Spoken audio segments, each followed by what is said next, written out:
जो बांधे उन्हें नामों के घेरों में, जिन्होंने खुद में खुद को पाया है, उनकी भी है एक दुनिया अपनी, जिसे समाज ने ठुकराया है. A very warm good evening to one and all present over here. I am Bhaskar Kumar, student of BLLB third year from ICFA University, Dehradun. First of all, I would like to thank GSTS for providing this opportunity to present my views on this very issue. And I would like to express my gratitude to our guest of honor, Dr. Pawan Kumar sir, for joining us today. And special thanks to Dr. Manish sir and other members for organizing this event. So, the reason that I have chose this topic is only because I truly believe that the concept of equality, dignity, and respect are not just modern values, but they are truly and deeply rooted in our culture and ancient scriptures also. As we all know that the transgender community from ages are being discriminated by the society members at different levels, and they have faced discrimination from the very beginning, and they have faced different situations, like once very respected, well accepted, to a state of non-recognition and non-acceptance. The transgender community has really faced a lot. In my today's talk, I would like to raise awareness about the transgender community, their rights and recognition. I will discuss some landmark judgments and some provisions which are made for them, especially them, and their applicability. So moving ahead,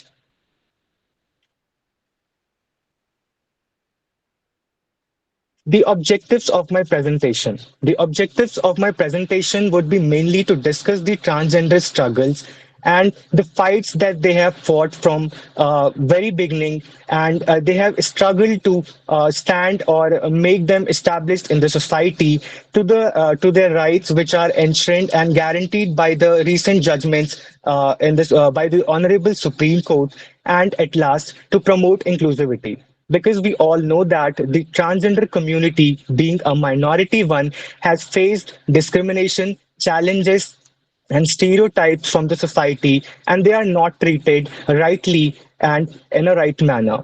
So these will be the objectives of my presentation. Moving ahead to the introduction part, I would say that trans समुदाय के जो व्यक्ति रहे हैं, जो उनके हिस्सा हैं, उनके प्रति समाज का जो बर्ताव या व्यवहार था, वो समय समय से बदलता रहा है. The behavior and discrimination towards the trans community, as we all know, through many problems and conflicts between the society and the transgender people, have been shown time to time. कभी समाज का बर्ताव उनके प्रति अच्छा था तो कभी बुरा था, कभी उनके हित में था, कभी उनकी प्रगति की ओर था, तो कभी उनको और पिछड़ापन की ओर ले जाने का था.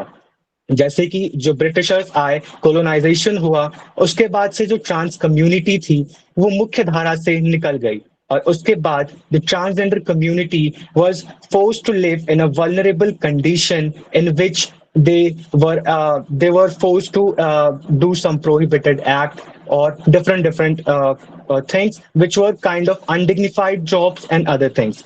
लेकिन इसके अलावा ट्रांसजेंडर्स के पास कोई ऑप्शन नहीं था to choose those jobs for their livelihood.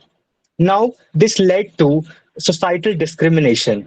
यहाँ से हमारे समाज के प्रति उनके तरफ भेदभाव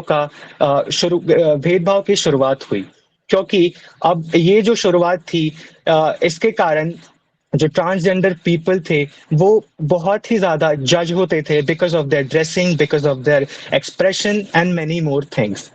and these denial of rights, जैसे कि उनका समाज में अस्तित्व ही ना बताना, और वो अपने मौलिक अधिकारों से ही वंचित हो गए. As an individual or as a subjects of the state, we all are enjoying our fundamental rights and human rights and whatsoever rights which are provided by the government and the state. हम सभी उसका utilise करते हैं और उसका आनंद उठाते हैं अपने जीवन में, to make our life more peaceful and satisfied. But the trans community is not able to utilize that. लेकिन in the year of 2014, the landmark judgment by the Supreme Court gave them the recognition and the acceptance, which we will discuss forward in our talk. So this was the basic introduction from starting from historical context to societal discrimination which they face and to denial of rights which led to many transgender movements and a protest by the transgender community and the landmark judgment by the Supreme Court. So moving ahead, we'll start with who are the transgender. So basically, the transgender is a person whose gender identity does not match with the gender assigned to them at birth. Or we can say that the inner feeling or inner sense of being a male or female as assigned at birth does not match by the individual. And they feel different and they often feel the situation of conflict in which the sex assigned to them and the inner feeling of themselves to express them, it does not match. According to the American Psychological Association, which defines sex as assigned at birth, a reference to one's biological status as either male or a female.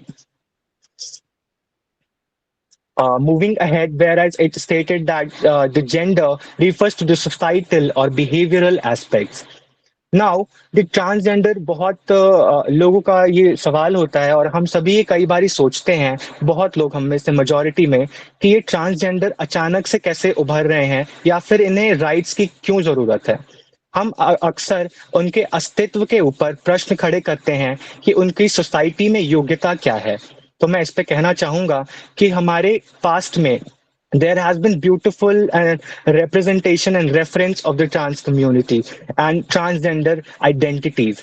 Firstly, for example, we all know that Lord Shiva often worshipped as the Ardhinarishwar, which is a combination of half male and half female, which symbolizes the balance and unity of all genders. This is very beautiful, and the representation itself shows the power, the strong nature of its character.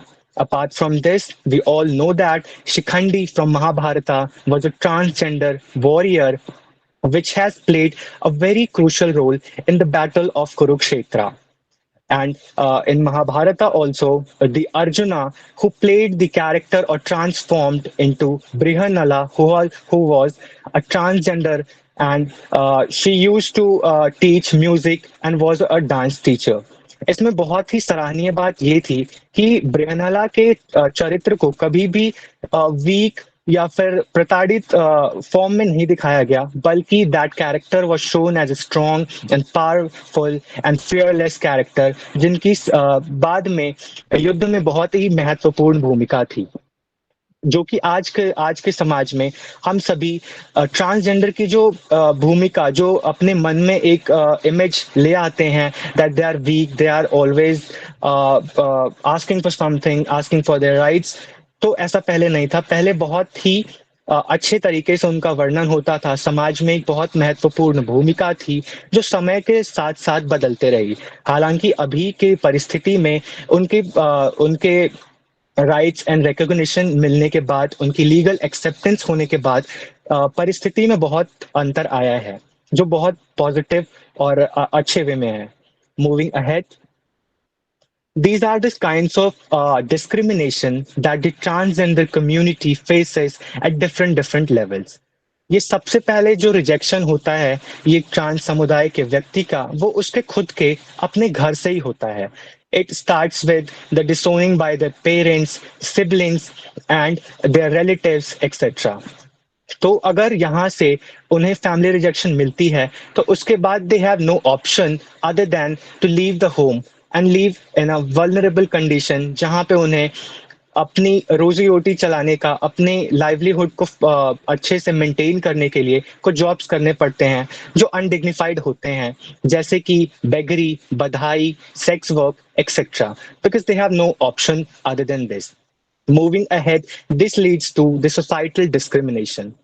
अगर पहले स्तर पर एक व्यक्ति, एक समुदाय के व्यक्ति को अगर उसके घर से ही सपोर्ट और कॉपरेशन ना मिले तो it leads to societal exclusion, because obviously your family has not accepted you, the society will also not.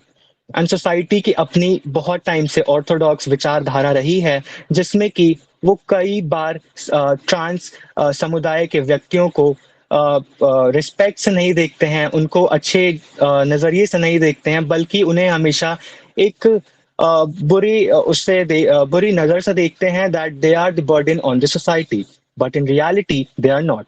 I'll discuss that in further.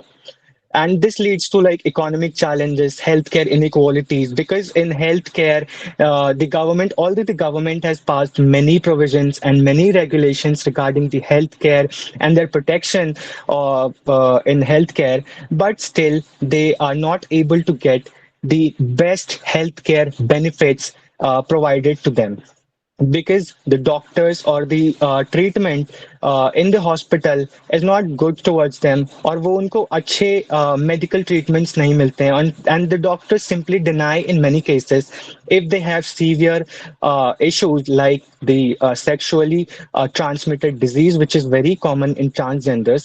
So there has been cases in which they are assaulted, they are molested, and after that they are not even provided the basic care.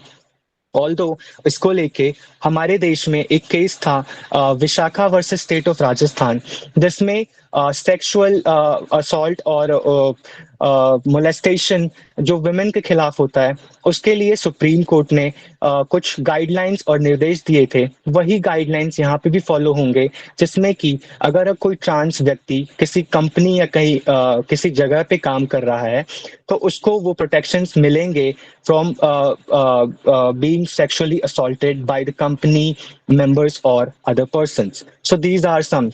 But in regard with the educational sector or barrier, I would say that ki if, like as I have mentioned earlier, they are rejected by the family, they are excluded by the society, तो उनके पास actually कुछ education का साधन नहीं होता कि वो school जाएं और अपनी प्रारंभिक शिक्षा प्राप्त करें, यूनिवर्सिटी जाएं, कॉलेज जाएं और पढ़ाई करके डिग्री लें.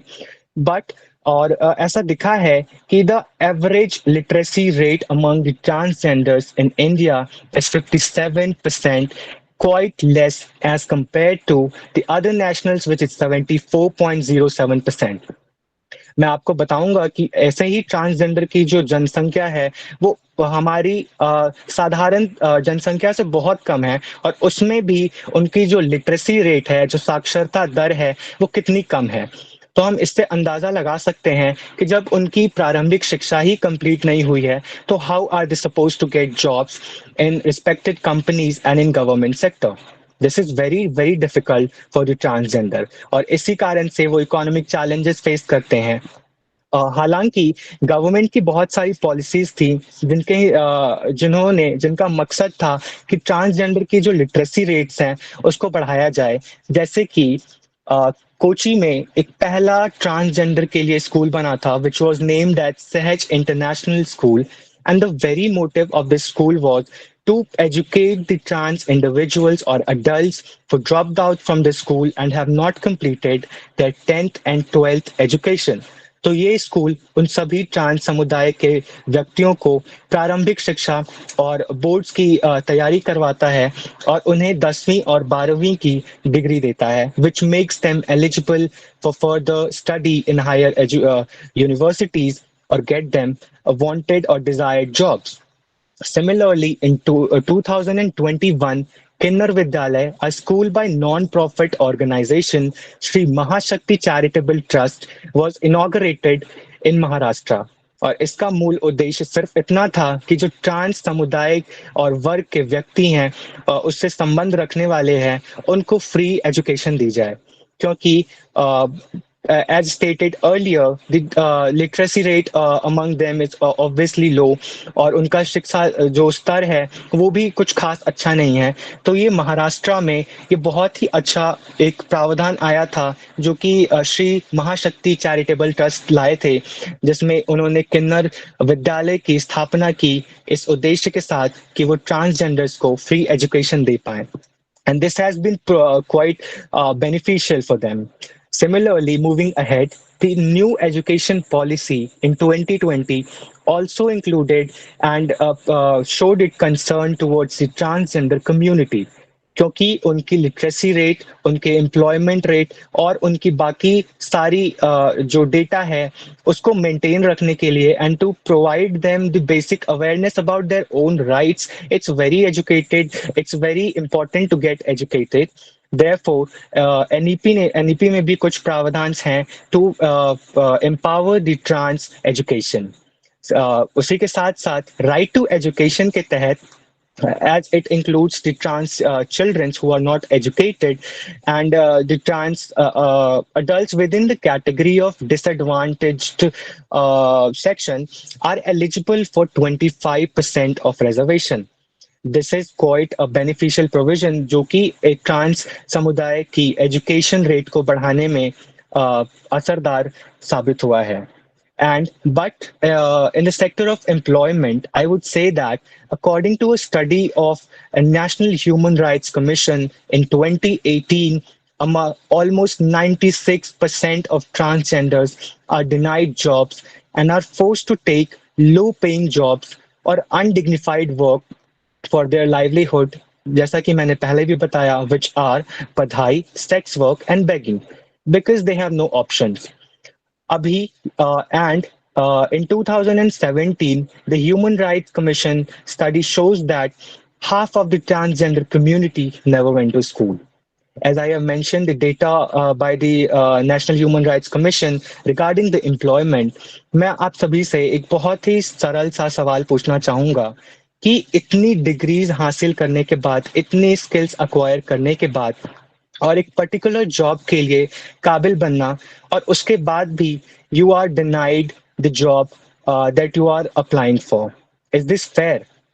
हम सभी अपने जीवन में शिक्षा प्राप्त करते हैं, कॉलेज जाते हैं, we go to university, we prepare for government exams, we prepare and enrol ourselves in different different courses जो हमें बहुत इजीली अवेलेबल होते हैं, और उसके बाद we have the view and we aim for good and high paying jobs.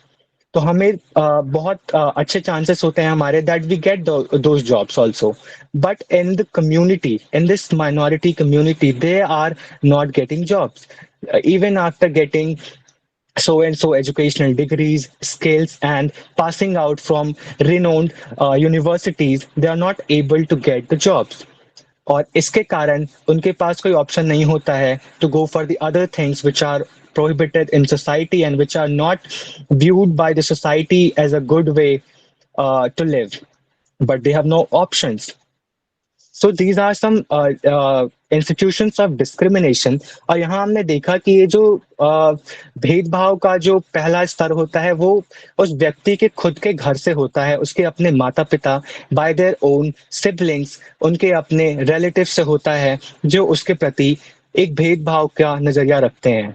This leads to societal exclusion, employment barrier and the health care inequalities.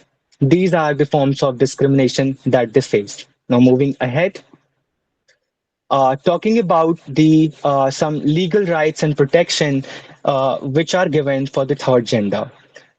In this, we'll firstly address the 2014 judgment by the Supreme Court in the National Legal Service Authority case, in which for the very first time, the Honorable Supreme Court recognized the transgender community as a third gender, and also it empowered the transgenders to self-identify their gender and claim the way they want and they express and the way they want. This was very first judgment by the Supreme Court after the transgender movements which started from 1990s by the different personalities.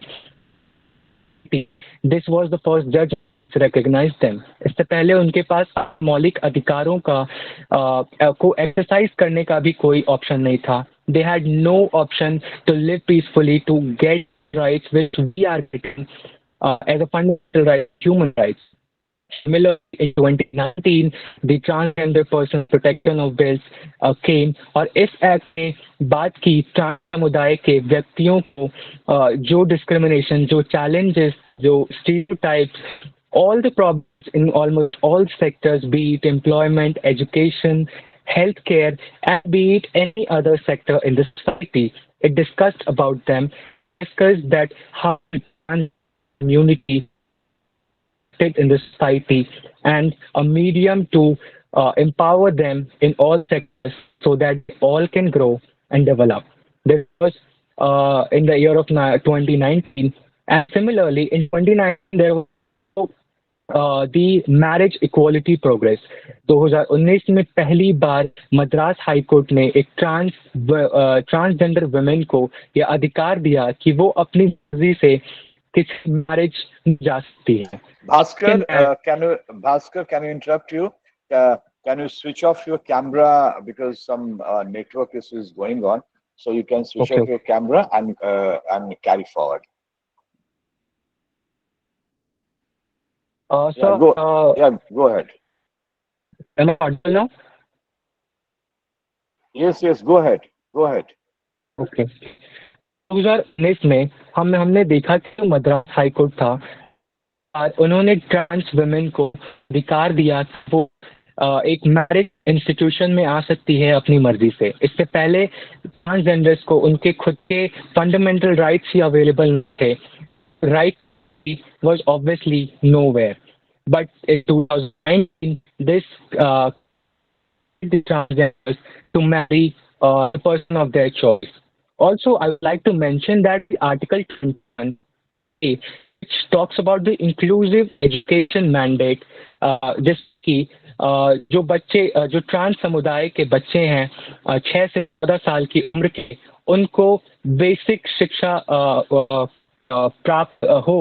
उन्होंने right to education fundamental right तरह उनको provide करा. जो बच्चे 6 से 14 साल की उम्र में आते हैं उनके लिए राइट टू एजुकेशन मैंडेट कर दिया.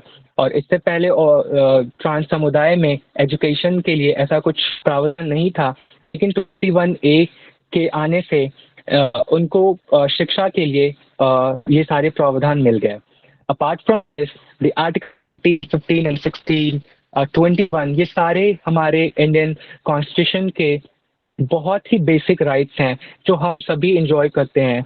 और सुप्रीम कोर्ट ने 2014 के अपने नालसा वाले जजमेंट में ये बहुत क्लियरली बताया था कि जो आर्टिकल 14 है जो बात करता है राइट टू इक्वालिटी की, 15 बात करता है डिस्क्रिमिनेशन की, 16 matters of public employment and opportunity, article 21 जो बात करता है right to life and personal liberty, and 21 as I have mentioned that education mandate हो गया. तो ये सारे राइट्स कोई बायोलॉजिकल सेक्स तक सीमित नहीं है, बल्कि एक ट्रांस समुदाय और वर्ग के इंडिविजुअल्स को भी मिलेंगे. Also the article 21 includes right to privacy, क्योंकि निशा मधुलकर के केस में ऐसा सुप्रीम कोर्ट का बहुत ही महत्वपूर्ण जजमेंट आया था जिसमें the supreme court has clearly stated that even women of easy virtue is not subject to assault or these kinds of act by other members, and they have a right to privacy and to lead a dignified life. This also applies to the trans community or trans women.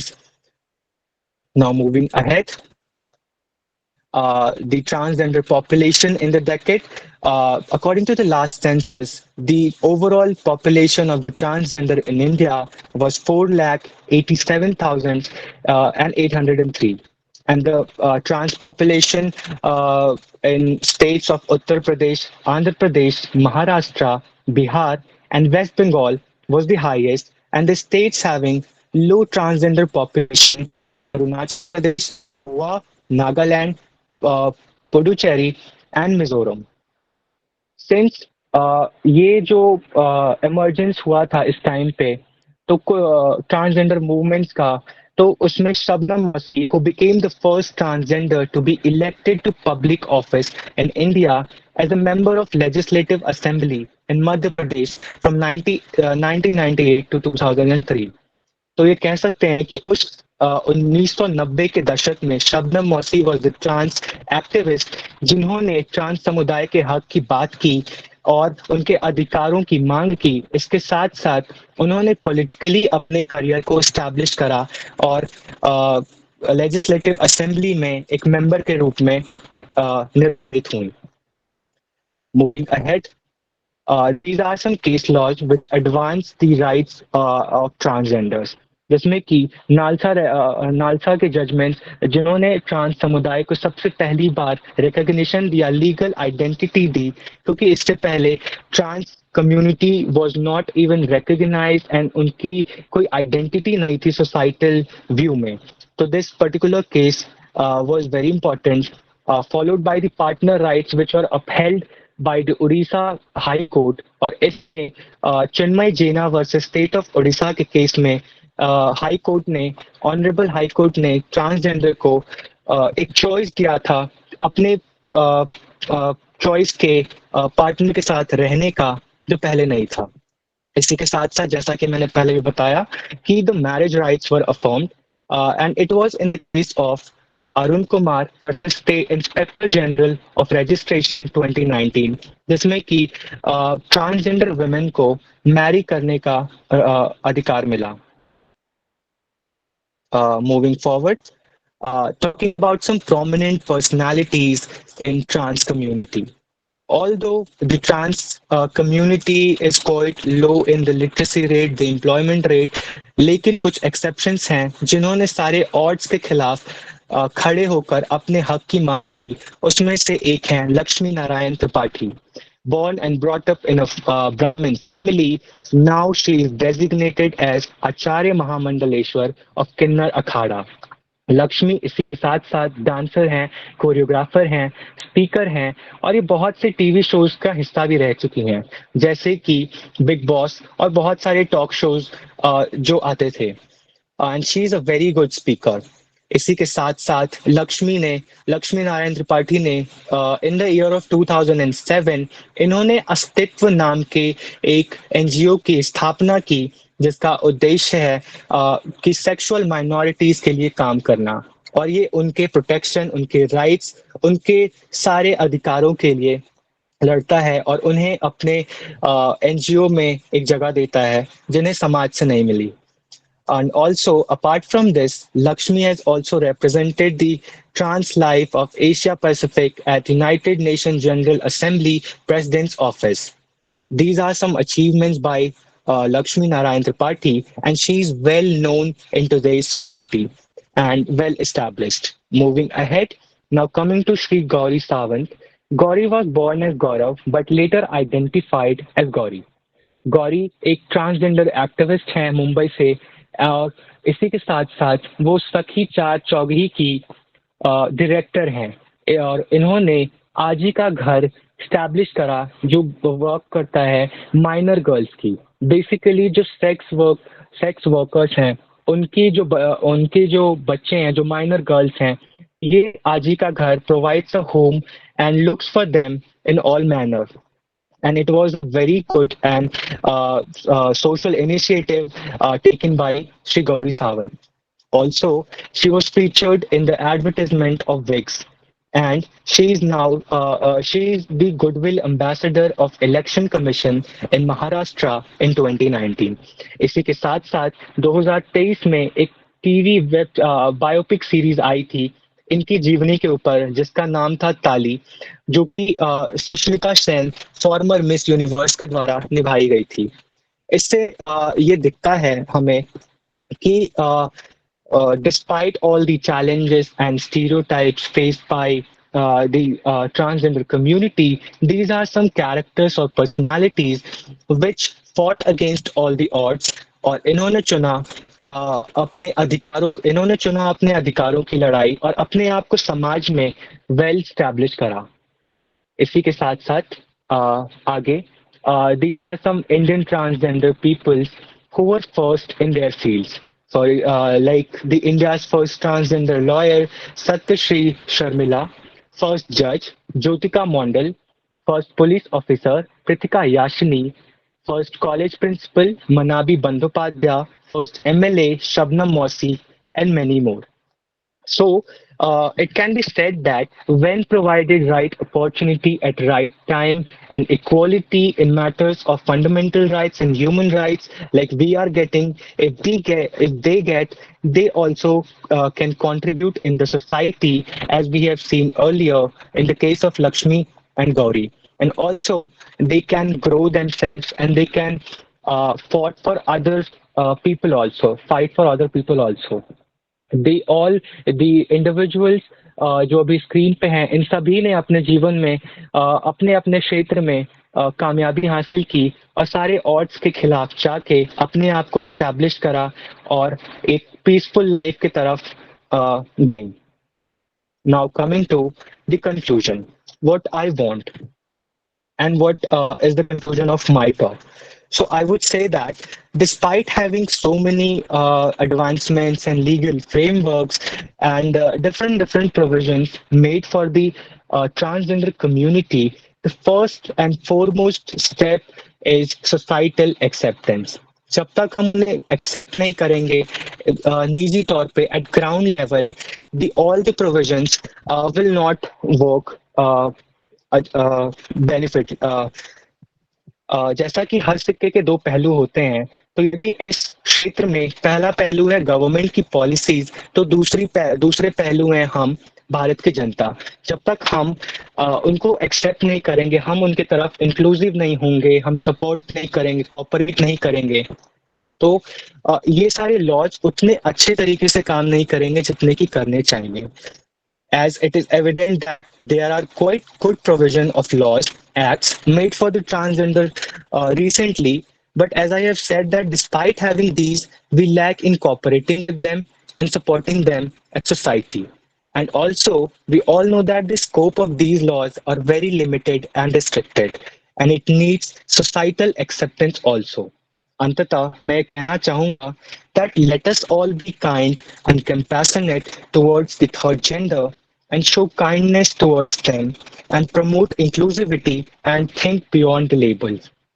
I would end by quoting, respect must not be conditional nor rights based on identity alone. Every person, regardless of gender, deserves dignity, safety, and a home. Thank you.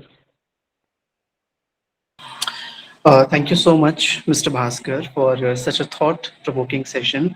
Transgender is the topic where lies a lot of ideas, whether regarding the constitutional rights or regarding the social morality, and you incorporated them all with the historical trails depicted in the epics, stories, and in Indian texts as well. So overall, it was a really good and engaging session. Congratulations for that. Now, proceeding further, it's time to carry on our Q&A session, and we have some questions from our audience, so let's take them. So the first question is that how does the representation, whether from media or from educational institutions, could lead transgender individuals in accepting their identity or establishing them?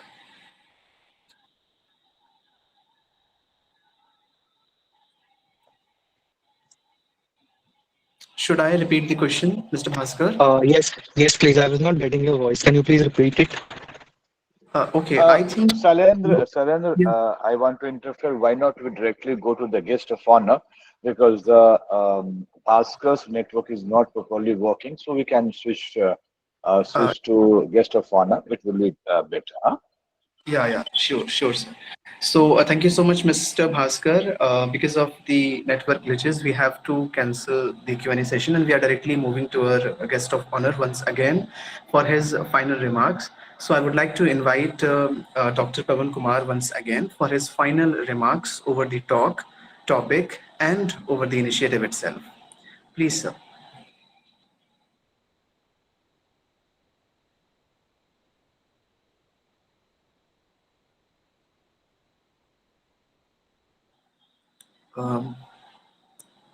Dr. Pavan Kumar, sir, if you are here, then sir, is he here or? Yes. He is. Yes. Pavan, sir.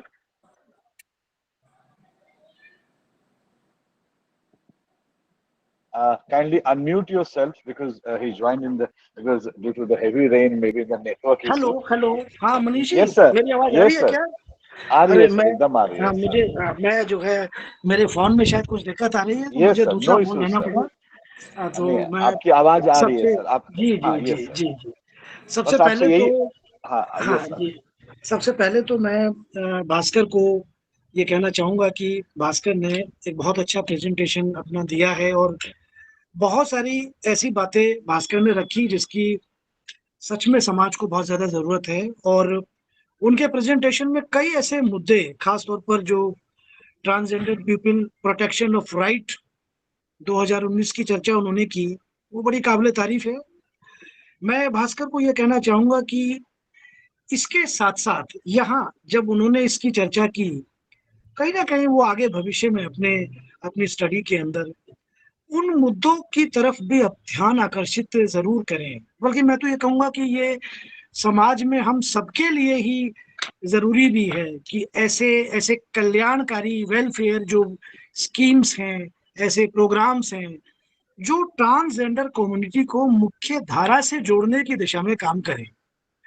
Bhaskar ने एक बहुत अच्छा जो है वो एक case का जिक्र किया, G Nagalakshmi versus directorate general of police का बड़ा अच्छा जो है उन्होंने जिक्र किया, जो जिसने काफी ज्यादा समाज में अवेयरनेस का काम किया। भास्कर, मैं आपको यहाँ Anamika versus government of India के केस को पढ़ने के लिए भी कहूंगा कि वो शायद, मुझे लगता है कि जितना काम नालसा डिसीजन ने किया, कहीं ना कहीं उतना ही काम इस पर्टिकुलर केस ने भी किया कि सभी एजुकेशनल इंस्टीट्यूशन के अंदर एक क्रांति जैसी स्थिति आई, और कोर्ट को यह कहना पड़ा कि आप सच में क्या कर रहे हैं ट्रांसजेंडर कम्युनिटी के लिए, उसको आप प्रेजेंट आपको करना ही होगा, बताना ही होगा डिटर्मिनेशन के साथ।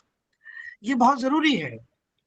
मनीष जी, मैं ये बताना चाहूंगा कि इस टॉक के माध्यम से, खासतौर पर ट्रांसजेंडर जैसे टॉक को लेकर, ये इतना अच्छा इनिशिएटिव आपने लिया है जो समाज में, जिसकी बेहद सख्त जरूरत है। हम इस कम्युनिटी को हजारों साल से डिप्राइव्ड कम्युनिटी के तौर पर देखते रहे हैं, और भास्कर ने अपने प्रेजेंटेशन में इस तरफ इशारा भी किया। भास्कर, ये बहुत जरूरी है कि राष्ट्रीय परिषद को भी आप ध्यान से देखें।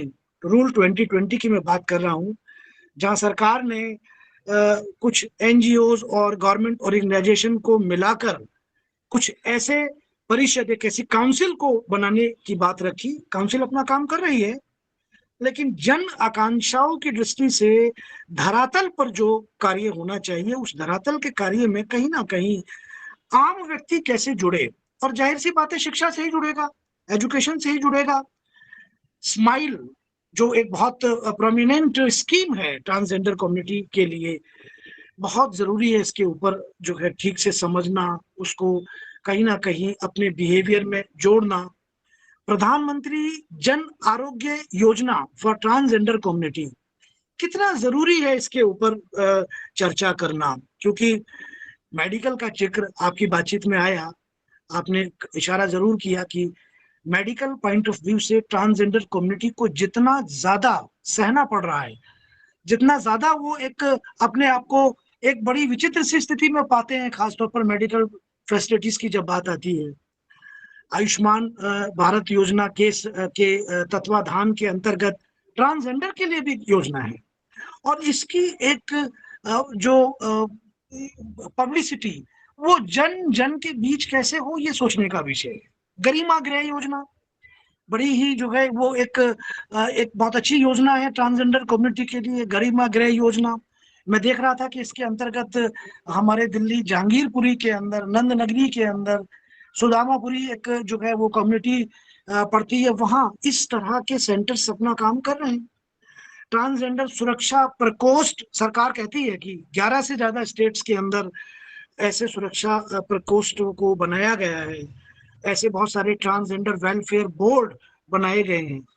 मैं ये कहना चाहूंगा कि ये बहुत जरूरी है कि हम अपने स्कूल लेवल पर भी, अपने पाठ्यक्रम के अंदर, और एनईपी 2020 में भी कहीं ना कहीं ट्रांसजेंडर को लेकर पहली बार चिंता जताई गई है, और ये कहा गया है कि हमारे पाठ्यक्रम के अंतर्गत भी कम से कम 5% पाठ्यक्रम का जो एक आधार है वो इस तरह के deprived section including transgender community को ध्यान में रखते हुए एक कैरिकुलम जो हमारा पेडागोजिकल स्ट्रेटेजीज है, कहीं ना कहीं उसमें वो चीजें जरूर आनी चाहिए। इसी तरह से पेरेंट्स की काउंसलिंग बहुत जरूरी है। आप अपनी स्टडीज में कहीं ना कहीं इस चीज को इनकलकेट जरूर आप करें। एसएमसी स्कूल मैनेजमेंट कमेटीज के अंदर हम पेरेंट्स की काउंसलिंग में उन्हें इस बात के लिए तैयार करें, प्रिपेयर करें कि वो अपने बच्चों के साथ कंधे से कंधा मिलाकर खड़े हों। अगर कहीं कोई जो है वो ट्रांसजेंडर कोई ऐसी परिस्थिति बच्चे में दिखाई पड़ती है तो उसको अकेला छोड़ने की आवश्यकता नहीं है। हाल ही में मैं कुछ स्टूडेंट से मिला अपने जो है डाइट्स के अंदर, जिन्होंने अपने आप की एक डिग्निटी को ध्यान में रखते हुए अपने आप को ट्रांस के तौर पर स्वीकार किया और बड़ी बहादुरी से स्वीकार किया। जब गहराई में गए तो पता लगा उनके पेरेंट्स उनके पीछे खड़े थे और उन्होंने कहा कि हम अपने बच्चे के साथ खड़े हैं, हर परिस्थिति में हम अपने बच्चे के साथ खड़े हैं। तो कहीं ना कहीं ये बहुत जरूरी सी बात है, बहुत एक इम्पॉर्टेंट एस्पेक्ट है कि हम ट्रांस कम्युनिटी के साथ खड़े होकर योजनाओं के माध्यम से, सामाजिक क्रियाकलापों के माध्यम से, स्कूलों की एजुकेशन के अंतर्गत उनका एक प्रॉपर आधार कंटेंट में शामिल हो, उसके माध्यम से इन सर्विस जो प्रोग्राम गवर्नमेंट के चलते हैं, खासतौर पर हमारे यहाँ डाइट SCERT के अंदर प्री सर्विस इन सर्विस दोनों प्रोग्राम्स के अंदर हम अवेयरनेस सेशन रखें।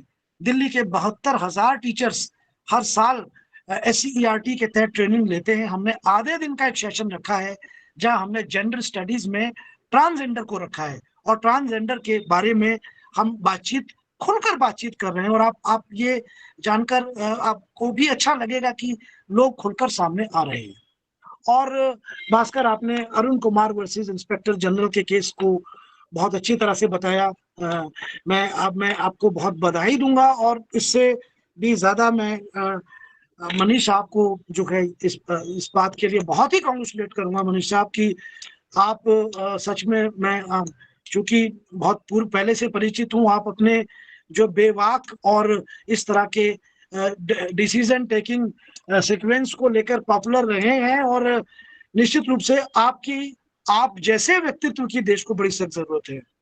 और मैं आपको इस आयोजन पर जो ये ग्रेजुएट टॉक सीरीज शो आपका एक बहुत ही सक्सेसफुल मैं इसको श्रेणी में रखता हूँ और ट्रांसजेंडर कम्युनिटी के लिए आपने बातचीत रखी, आपका बहुत बहुत मैं आभार व्यक्त करूंगा। भास्कर, आपको पुनः बधाई। आप अपनी स्टडीज के अंदर इन बिंदुओं पर थोड़ा सा ध्यान और रखें। स्माइल को, गरिमा ग्रह को, जन आरोग्य योजना को, कहीं ना कहीं सुरक्षा प्रकोष्ठ और वेलफेयर बोर्ड्स को आप अपनी भावी स्टडीज के अंदर आप जरूर रखें। एक अच्छे एडवोकेट के तौर पर आप देश की भरपूर सेवा करेंगे। इस वक्तव्य के साथ मैं अपनी वाणी को विराम देता हूं। आप सभी का बहुत बहुत धन्यवाद, आभार। Thank you so much, sir, for your suggestions and for your remarks and for your encouragement for our today's speaker, Mr. Bhaskar. Now, proceeding the session further, I would like to invite our to-be speaker for next Sunday, Ms. Vidhi Tripathi, and she will be speaking on the topic Decoding Indian Society through Hindi Literature. So, Ms. Vidhi, kindly proceed.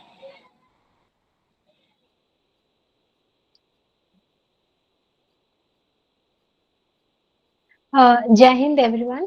I am Vidhi Tripathi. I'm currently pursuing an integrated course of BA B.Ed at Regional Institute of Education, NCERT Ajmer. I have my subjects of history, political science, and literature, as well as the subjects included in B.Ed, that is pedagogy. My topic for the next GSTS conversation is a highly discussed one in various forms and with various objectives. Hindi साहित्य की खिड़की से Bharatiya Samaj, decoding Indian society through Hindi literature. This talk I will be delivering on next Sunday, that is on 1st June 2025 at 5 p.m. It's a heartfelt request to all of you कि आप इससे जुड़े। मैं आप सबको बताना चाहूंगी कि इस टॉक के हाइलाइट्स में कुछ चीजें होंगी, जैसे कि हम सबसे पहले ये डिस्कस करेंगे कि हिंदी साहित्य का एक छोटा सा संक्षिप्त इतिहास, किस तरीके से हिंदी एक भाषा के तौर पे और साहित्य के तौर पे अपने साथ भारत का समाज, भारत की संस्कृति और भारत का मूल तत्व अपने साथ लेकर के चलती है। इसके साथ हम ये भी डिस्कस करेंगे कि किस तरीके से हिंदी एक कैटलिस्ट है सोसाइटल बैरियर्स को तोड़ने में, किस तरीके से सोशल रिफॉर्म मूवमेंट्स को लाने में हिंदी भाषा और साहित्य का योगदान रहा है, और समाज में वो वर्ग जो हमेशा से हाशिए पर रहा है उनको एक वॉइस देने के लिए किस तरीके से हिंदी ने अपनी भूमिका निभाई है। हम हिंदी का इतिहास जब हम डिस्कस करेंगे, इसके साथ हम इलैबोरेट डिस्कशन करेंगे आदिकाल, भक्तिकाल, रीतिकाल और आधुनिक काल की कुछ ऐसी रचनाओं पर से हम ये पता चलता है कि ऐतिहासिक तौर पर भारत का समाज क्या रहा है, कैसा रहा है और अब तक वो कितनी प्रगति कर पाया है। एक स्पेशल फोकस हम लास्ट में दलित लिटरेचर पर यानी दलित साहित्य पर भी लगाएंगे, क्योंकि हिंदी न केवल उनको आवाज देती है बल्कि हिंदी एक ऐसी भाषा है जो कि चूंकि सबको समझ में आती है, इसलिए दलितों की जो वेदना है वो आम जनमानस तक पहुंच पाए, इसमें भी हिंदी ने एक अथक प्रयास किया है। और through out the talk primary objective यही रहेगा कि हम इस चीज को एनालाइज कर पाए कि क्या सच में साहित्य केवल कल्पना होती है या उसमें सामाजिक तत्व भी मौजूद होते हैं, क्योंकि ऐसा कहा जाता है कि साहित्य ही समाज का दर्पण है, literature is the mirror of the society. तो इस टॉक का ऑब्जेक्टिव यही होगा कि हम इस तथ्य की पूर्ति कर सकें। तो मैं आप सबसे अनुरोध करना चाहूंगी कि 1 जून को शाम 5 बजे जीएसटीएस कॉन्वर्सेशन में हमारे साथ जुड़े। धन्यवाद।